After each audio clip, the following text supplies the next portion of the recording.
Hello mga Lods, good day sa inyo lahat. Ito na ang pagbabalik.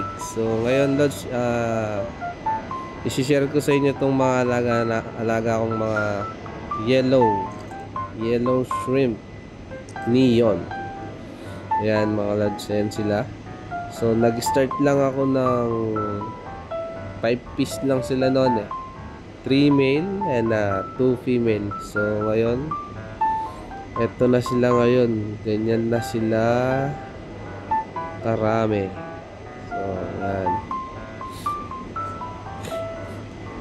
Dumami na sila. Ayan. Ayan na sila ngayon. So, sana maparami pa natin yung mga yan. Yan.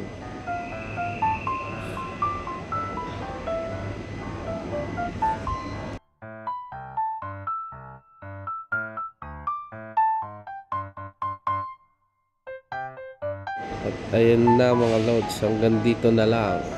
Thank you for watching mga Lods. Salamat din sa lahat ng mga support nyo. Thanks. Have a good day everyone. Keep safe always. Bye.